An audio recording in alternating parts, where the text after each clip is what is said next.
పెదముసిరివాడ రోడ్డుని వాడటంలో మీరు లారీలు తిప్పకుండా హైవేలో తిప్పాలి. రోడ్డు నామ్స్ ప్రకారం రోడ్ ఉండాలి. పూర్తిగా లోపల ఉన్న మెటీరియల్ ఏదో కనపడకుండా టార్పాలిన్లు కట్టాలి.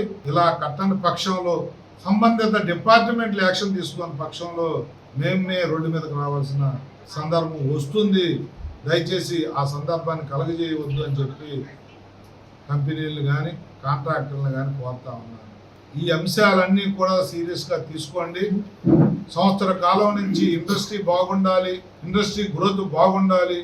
విడిపోయిన రాష్ట్రంలో గౌరవ ముఖ్యమంత్రి నారా చంద్రబాబు నాయుడు గారు కానీ, ఉప ముఖ్యమంత్రి పవన్ కళ్యాణ్ గారు కానీ అందరూ బాగుండాలి, ఇండస్ట్రీ బాగుండాలి. At the same time pollution లేకుండా ప్రజల జీవితాలతో ఆటలాడుకోకుండా మినిమైజ్ చేయాలి అని చెప్పి ఏదైతే వాళ్ళ ఆలోచన ఉందో ఆ ఆలోచన నిజం చేయడం కోసం మేము సంవత్సర కాలం మీకు టైం ఇచ్చాం.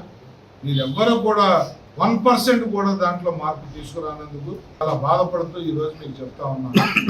వారం 10 రోజుల్లో నేను లేవనెత్తిన అంశాలన్నీ కూడా మీరు కరెక్ట్ చేసుకోకపోతే మరి పెద్ద ఎత్తున ప్రజల్లో అంట్రెస్ట్ ఉంది. ఇక్కడ భూములు కోల్పోయిన వాళ్ళు, ఇక్కడ ఏదైతే పొల్యూషన్ పీలుస్తూ ఉన్న భూములో కూడా పంటలు పండగ పొల్యూషన్ బారిన పడిన వాళ్ళు ఉద్యోగ ఉపాధి అవకాశాలు కూడా లేకపోవటం కానీ, ఈ పొల్యూషన్ ఎదజల్లుతున్న లారీలు కంట్రోల్ చేయడంలో కానీ, ఏదైతే మద్యం మత్తులో జరుగుతున్న అరాచకాలను అరికట్టడం కోసం ఎక్సైజ్ పోలీస్ శాఖ తీసుకోవాల్సిన చర్యల మీద కానీ మేము కోరుతా ఉన్నాం.